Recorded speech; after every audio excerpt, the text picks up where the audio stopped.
আকাশবাণী গুৱাহাটী পুৱাৰ আঞ্চলিক বাতৰি পঢ়িছোঁ উৎপল কুমাৰ দাসে। এতিয়া প্ৰধান বাতৰিসমূহ হ'ল অসম চুক্তিৰ ৬ নম্বৰ দফাৰ ৰূপায়ণ সন্দৰ্ভত উচ্চস্তৰীয় সমিতিৰ প্ৰতিবেদন সংবিধান বিশেষজ্ঞৰ জৰিয়তে পৰীক্ষা কৰাৰ ব্যৱস্থা গ্ৰহণৰ বাবে কেন্দ্ৰীয় গৃহমন্ত্ৰী অমিত শ্বাহৰ অসম চৰকাৰক নিৰ্দেশ। অসম চৰকাৰৰ মানসম্পন্ন পৰিচালনা বিধিৰ আধাৰত আজিৰে পৰা শিক্ষানুষ্ঠানত নৱমৰ পৰা দ্বাদশ শ্ৰেণীলৈ আংশিক পাঠদানৰ ব্যৱস্থা গ্ৰহণ। অসমত 2015 চনৰ পৰা বৰ্তমানলৈ ৮৬,৭৫৬ জন লোকক বিদেশী হিচাপে ঘোষণা কৰা হৈছে বুলি কেন্দ্ৰীয় গৃহ ৰাজ্যমন্ত্ৰী নিত্যানন্দ ৰায়ৰ লোকসভাত প্ৰকাশ। অসমত কোভিড-19ৰ সংক্ৰমণৰ পৰা আৰোগ্য হৈ উঠা লোকৰ সংখ্যা ১,২৭,৩৩৫লৈ বৃদ্ধি। কালিৰ দিনটোত পৰীক্ষা সম্পন্ন কৰা ১৯,৩১৮টা নমুনাৰ ভিতৰত ১,২২৭ জনৰ দেহত কোভিডৰ সংক্ৰমণ।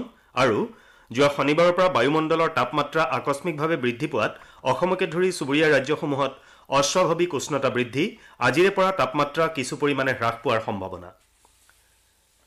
এতিয়া শুনক বিতং বাতৰি। কেন্দ্ৰীয় গৃহমন্ত্ৰী অমিত শ্বাহে অসম চুক্তিৰ ৬ নম্বৰ দফা ৰূপায়ণ সন্দৰ্ভত উচ্চস্তৰীয় সমিতিৰ প্ৰতিবেদন সংবিধান বিশেষজ্ঞৰ জৰিয়তে পৰীক্ষা কৰাৰ বাবে মুখ্যমন্ত্ৰী সৰ্বানন্দ সোণোৱালক নিৰ্দেশ দিছে। মুখ্যমন্ত্ৰী সোণোৱালে কালি নতুন দিল্লীত কেন্দ্ৰীয় গৃহমন্ত্ৰীগৰাকীক সাক্ষাৎ কৰি ৰাজ্যখনৰ কেইবাটাও গুৰুত্বপূৰ্ণ বিষয় আৰু সমস্যা সন্দৰ্ভত বিতংভাৱে আলোচনা কৰে। আলোচনাকালত গৃহমন্ত্ৰীগৰাকীয়ে অসমৰ সমস্যাৰাজি ইতিবাচক দৃষ্টিভংগীৰে গ্ৰহণ কৰি সেইসমূহৰ সমাধানৰ বাবে যথোচিত পদক্ষেপ লোৱাৰ আশ্বাস দিয়ে। শ্ৰী শ্বাহৰ সৈতে হোৱা এই আলোচনা উৎসাহজনক আৰু ফলপ্ৰসূ আছিল বুলি মুখ্যমন্ত্ৰীয়ে প্ৰকাশ কৰে। এই আলোচনাকালত মন্ত্ৰী ডঃ হিমন্ত বিশ্ব শৰ্মা আৰু অসম চৰকাৰৰ মুখ্য সচিব কুমাৰ সঞ্জয় কৃষ্ণকে ধৰি কেইবাগৰাকীও উচ্চপদস্থ বিষয়া উপস্থিত আছিল। কেন্দ্ৰীয় গৃহমন্ত্ৰীগৰাকীৰ বাসগৃহত অনুষ্ঠিত এই উচ্চ পৰ্যায়ৰ বৈঠকৰ পাছত স্বাস্থ্যমন্ত্ৰী ডঃ হিমন্ত বিশ্ব শৰ্মাই সাংবাদিকৰ আগত বৈঠক সন্দৰ্ভত প্ৰকাশ কৰি কয় যে অসম চুক্তিৰ ৬ নম্বৰ দফাৰ প্ৰতিবেদনৰ কিবা সংশোধনীৰ প্ৰয়োজন হ'লে আইনী বিশেষজ্ঞৰ পৰামৰ্শ মতেহে কৰিব পৰা যাব আৰু এই বিষয়ে ৰাজ্য চৰকাৰে কেন্দ্ৰক অৱগত কৰাব।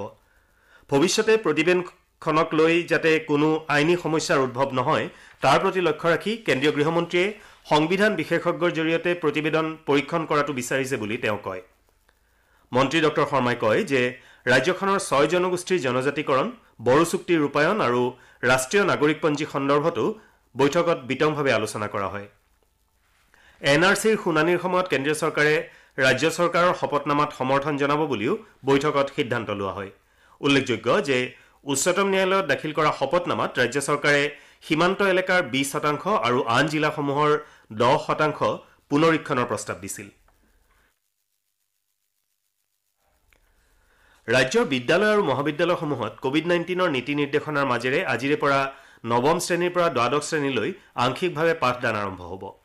অসম চৰকাৰে ইতিমধ্যে এই সম্পৰ্কীয় মানসম্পন্ন পৰিচালনা বিধি বা SOP প্ৰস্তুত কৰি উলিয়াইছে। কোভিডসৃষ্ট পৰিস্থিতিত ছাত্ৰ ছাত্ৰীসকল সন্মুখীন হোৱা ক্ষতি কিছু পৰিমাণে হ্ৰাস কৰাৰ লগতে বিদ্যালয় আৰু মহাবিদ্যালয়সমূহলৈ শৈক্ষিক পৰিৱেশ ঘূৰাই অনাৰ বাবে এই আংশিক পাঠদান আৰম্ভ কৰা হ'ব। চৰকাৰী নিৰ্দেশনা অনুসৰি এই পৰ্যায়ত ছাত্ৰ ছাত্ৰীসকলে পৰিয়ালৰ অনুমতি আৰু লিখিত প্ৰতিশ্ৰুতি পত্ৰ লৈ শিক্ষানুষ্ঠানলৈ আহিব লাগিব। এই সময়ছোৱাত অন্য শ্ৰেণীসমূহৰ পাঠদান বন্ধ থাকিব। নৱম আৰু দ্বাদশ শ্ৰেণীৰ ছাত্ৰ ছাত্ৰীসকলে প্ৰতি সপ্তাহৰ সোম, বুধ আৰু শুকুৰবাৰে নিৰ্দিষ্ট সময়ৰ বাবে শিক্ষকৰ পৰামৰ্শ গ্ৰহণ কৰিব পাৰিব। আনহাতে দশম আৰু একাদশ শ্ৰেণীৰ ছাত্ৰ ছাত্ৰীয়ে মঙলবাৰ, বৃহস্পতিবাৰ আৰু শনিবাৰে নিৰ্দিষ্ট সময়ৰ বাবে শিক্ষানুষ্ঠানলৈ আহি শিক্ষকৰ পৰামৰ্শ গ্ৰহণ কৰিব। ছাত্ৰ ছাত্ৰীৰ সংখ্যা সীমিত কৰিবলৈ প্ৰত্যেক শ্ৰেণীকে দুটাকৈ ভাগত বিভক্ত কৰা হ'ব যদিও কোনো শ্ৰেণীৰ ছাত্ৰ ছাত্ৰীৰ সংখ্যা 20 জনতকৈ কম হ'লে তেনে ক্ষেত্ৰত ছাত্ৰ ছাত্ৰীসকলক বিভক্ত কৰা নহ'ব। প্ৰথম দলৰ ছাত্ৰ ছাত্ৰীসকল পুৱা 9 বজাৰ পৰা 12 বজালৈ আৰু দ্বিতীয় দল দিনৰ 1 বজাৰ পৰা 4 বজালৈ বিদ্যালয়ত উপস্থিত থাকিব। আনহাতে একে সময়তে 50% শিক্ষক শিক্ষয়িত্ৰী আৰু অন্য কৰ্মচাৰী বিদ্যালয়ত উপস্থিত থাকিব পাৰিব। গুৰুতৰ শাৰীৰিক অসুস্থতা যেনে দীৰ্ঘদিনীয়া বৃক্ক ৰোগ, মধুমেহ, কৰ্কট ৰোগ আৰু হৃদৰোগত আক্ৰান্তসকলক শিক্ষানুষ্ঠানৰ মুৰব্বীয়ে উপস্থিত থকাৰ পৰা অব্যাহতি দিব।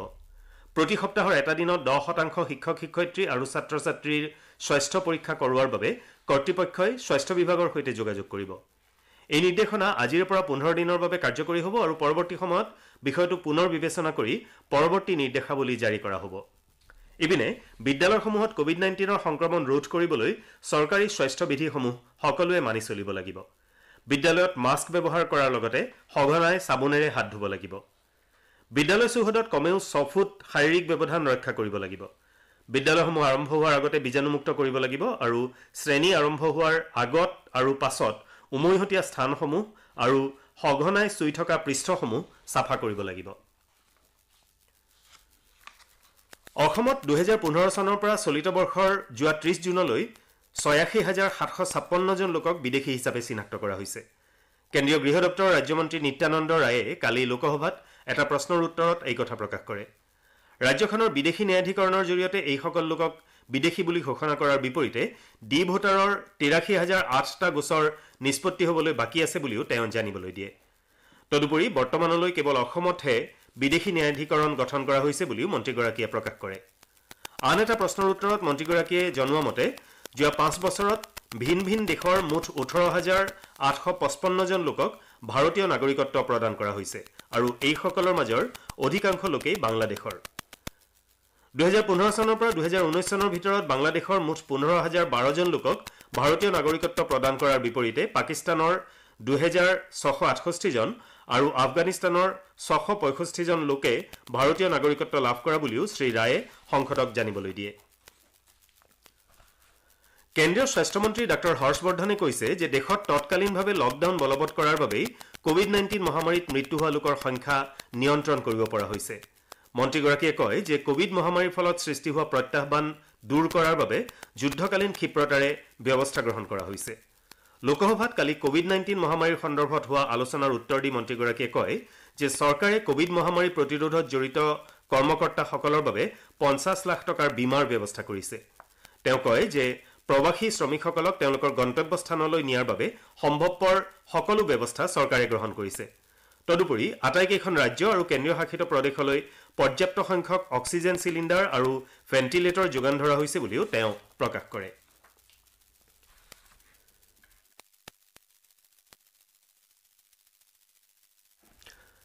আপোনালোকে আঞ্চলিক বাতৰি শুনিছে আকাশবাণীৰ গুৱাহাটী কেন্দ্ৰৰ পৰা। অসমত কোভিড-19 সংক্ৰমণৰ পৰা আৰোগ্য হৈ উঠা লোকৰ সংখ্যা 1,27,335লৈ বৃদ্ধি পাইছে। কালিৰ দিনটোত ৰাজ্যখনত 1,795 জন লোকক সুস্থ হৈ উঠাৰ বাবে চিকিৎসালয়ৰ পৰা ঘৰলৈ যাবলৈ দিয়া হয়। ইয়াৰ বিপৰীতে ৰাজ্যখনত সম্প্ৰতি 28,780 জন লোক চিকিৎসাধীন হৈ আছে। ৰাজ্যখনত যোৱা 24 ঘণ্টাত পৰীক্ষা সম্পন্ন কৰা 19,318টা নমুনাৰ ভিতৰত 1,227 জনৰ দেহত কোভিডৰ সংক্ৰমণ ধৰা পৰে।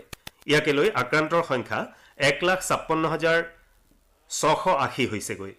কালিৰ দিনটোত আক্ৰান্ত হোৱা লোকসকলৰ ভিতৰত 327 জন কামৰূপ মহানগৰ জিলাৰ আৰু 114 জন যোৰহাটৰ। ইপিনে কালিৰ দিনটোত 14 জন লোকে এই ৰোগত আক্ৰান্ত হৈ প্ৰাণ হেৰুৱায়। কোভিডত আক্ৰান্ত হৈ মৃত্যু হোৱা লোককেইজনৰ ভিতৰত আছে ডিব্ৰুগড় আৰু গোলাঘাটৰ 3গৰাকীকৈ, হোজাই, মৰিগাঁও আৰু কামৰূপ মহানগৰৰ 2গৰাকীকৈ, চৰাইদেউ আৰু বাক্সা জিলাৰ 1গৰাকীকৈ লোক। ইয়াৰ ফলত ৰাজ্যখনত এই ৰোগত আক্ৰান্ত হৈ প্ৰাণ হেৰুওৱা লোকৰ সংখ্যা 562লৈ বৃদ্ধি পালে। কোকৰাঝাৰ জিলাত যোৱা 24 ঘণ্টাত 76 গৰাকী লোক নতুনকৈ কোভিড-19ত আক্ৰান্ত হৈছে। ইয়াকে লৈ জিলাখনত মুঠ আক্ৰান্তৰ সংখ্যা 3,153লৈ বৃদ্ধি পাইছে। ইয়াৰে 1,747 গৰাকী লোক সুস্থ হৈ উঠিছে আৰু 349 গৰাকীৰ দেহত এতিয়াও এই ভাইৰাছ সক্ৰিয় হৈ আছে। জিলাখনত এতিয়ালৈকে এই ৰোগত 20 জন লোকে প্ৰাণ হেৰুৱাইছে। কামৰূপ জিলাত যোৱা 24 ঘণ্টাত 89 গৰাকী লোক নতুনকৈ কৰোনাত আক্ৰান্ত হোৱাৰ বিপৰীতে 52 গৰাকী সুস্থ হৈ উঠিছে। জিলাখনত বৰ্তমানলৈকে এই ৰোগত আক্ৰান্তৰ সংখ্যা 7,146 হোৱাৰ বিপৰীতে মুঠ আৰোগ্য হোৱা লোকৰ সংখ্যা 6,643 হৈছেগৈ। জিলাখনত বৰ্তমান 220 গৰাকী লোকৰ দেহত এই ভাইৰাছ সক্ৰিয় হৈ আছে। ধুবুৰীত যোৱা 24 ঘণ্টাত 21 জন লোকৰ দেহত কৰোনাৰ সংক্ৰমণ ধৰা পৰা জিলাখনত এতিয়ালৈকে এই ৰোগত আক্ৰান্তৰ সংখ্যা 3,646লৈ বৃদ্ধি পালে। ইয়াৰে 3,347 গৰাকী লোক সুস্থ হৈ উঠিছে। জিলাখনত এতিয়ালৈকে এই ৰোগত 16 জন লোকে প্ৰাণ হেৰুৱাইছে। অসম আৰু ইয়াৰ চুবুৰীয়া ৰাজ্যসমূহত যোৱা কেইদিনমান ধৰি অস্বাভাৱিক তাপমাত্ৰাই জনজীৱন বিপৰ্যস্ত কৰি তুলিছে। বিশেষকৈ যোৱা শনিবাৰৰ পৰা বায়ুমণ্ডলত তাপমাত্ৰা আকস্মিকভাৱে বৃদ্ধি পোৱাত ৰাজ্যখনৰ বাসিন্দাসকল সমস্যাৰ সন্মুখীন হ'বলগীয়া হৈছে। অৱশ্যে আজিৰে পৰা তাপমাত্ৰা কিছু পৰিমাণে হ্ৰাস পোৱাৰ সম্ভাৱনা আছে বুলি বতৰ বিজ্ঞান বিভাগে প্ৰকাশ কৰিছে। আঞ্চলিক বতৰ বিজ্ঞান কেন্দ্ৰৰ এগৰাকী বিষয়াই সাংবাদিকক জনোৱা মতে বংগোপসাগৰৰ পৰা জলীয় ভাপৰ যোগান ব্যাহত হোৱাৰ ফলস্বৰূপেই এনেদৰে তাপমাত্ৰা বৃদ্ধি পাইছে। বংগোপসাগৰৰ ওপৰভাগত সৃষ্টি হোৱা নিম্ন চাপৰ ফলত উত্তৰ পূৰ্বাঞ্চলৰ জলবায়ুৰ পৰা বতাহ মূলতঃ পূব দিশে গতি কৰা বুলিও বিষয়াগৰাকীয়ে জানিবলৈ দিয়ে। উল্লেখযোগ্য যে কালিৰ দিনটোত গুৱাহাটীত সৰ্বোচ্চ তাপমাত্ৰা স্বাভাৱিকতকৈ 5.2 ডিগ্ৰী বৃদ্ধি পাই 36.6 ডিগ্ৰী চেলছিয়াছ হয়গৈ। ডিব্ৰুগড়ত কালি সৰ্বোচ্চ তাপমাত্ৰা আছিল 37.6 ডিগ্ৰী চেলছিয়াছ আৰু এই পৰিমাণ স্বাভাৱিকৰ তুলনাত 7.3 ডিগ্ৰী চেলছিয়াছ অধিক। আনহাতে আজিৰ দিনটোৰ আগভাগত সৰ্বোচ্চ তাপমাত্ৰা 33 ডিগ্ৰী চেলছিয়াছলৈ বৃদ্ধি পোৱাৰ বিপৰীতে বিয়লিলৈ এই পৰিমাণ হ্ৰাস পোৱাৰ সম্ভাৱনা আছে। আজিৰ পৰা পাতলীয়াৰ পৰা মজলীয়া ধৰণৰ 2 এজাক বৰষুণ হোৱাৰ সম্ভাৱনা আছে বুলিও বতৰ বিজ্ঞান বিভাগৰ আগজাননীত প্ৰকাশ পাইছে। এতিয়া আজি গুৱাহাটীৰ পৰা প্ৰকাশিত দৈনিক বাতৰি কাকতৰ প্ৰথম পৃষ্ঠাৰ বাতৰিৰ চমু অৱলোকন আগবঢ়াইছে প্ৰণীতা দেৱীয়ে।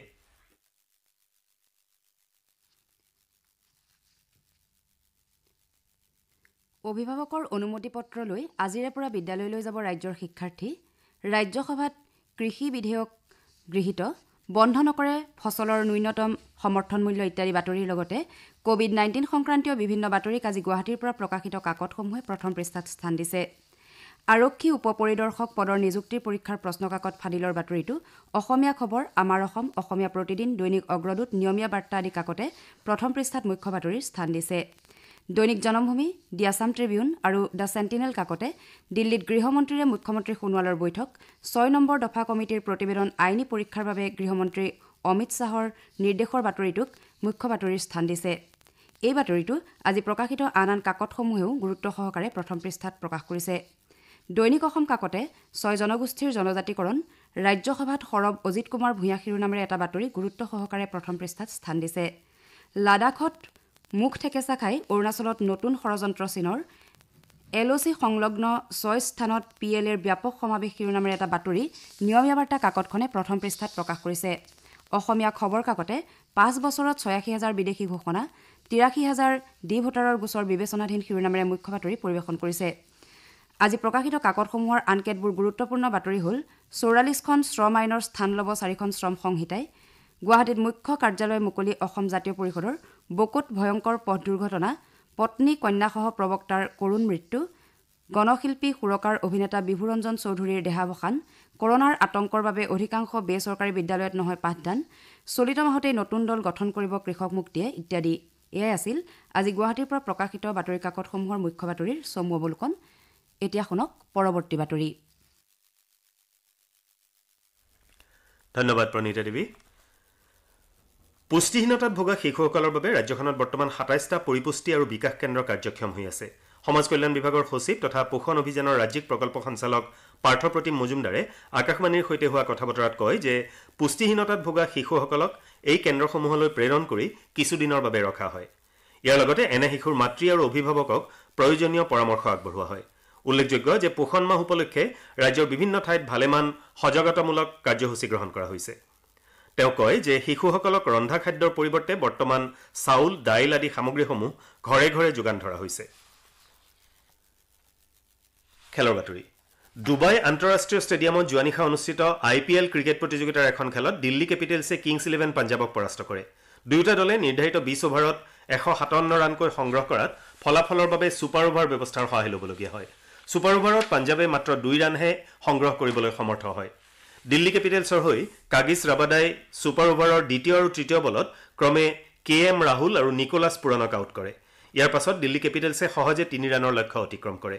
প্ৰতিযোগিতাত আজি ডুবাই আন্তঃৰাষ্ট্ৰীয় ষ্টেডিয়ামত অনুষ্ঠিত হ'বলগীয়া খেলত ছানৰাইজাৰ্ছ হায়দৰাবাদ ৰয়েল চেলেঞ্জাৰ্ছ বাংগালোৰৰ মুখামুখি হ'ব।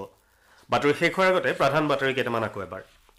অসম চুক্তিৰ 6 নম্বৰ দফাৰ ৰূপায়ণ সন্দৰ্ভত উচ্চস্তৰীয় সমিতিৰ প্ৰতিবেদন সংবিধান বিশেষজ্ঞৰ জৰিয়তে পৰীক্ষা কৰাৰ ব্যৱস্থা গ্ৰহণৰ বাবে কেন্দ্ৰীয় গৃহমন্ত্ৰী অমিত শ্বাহৰ অসম চৰকাৰক নিৰ্দেশ।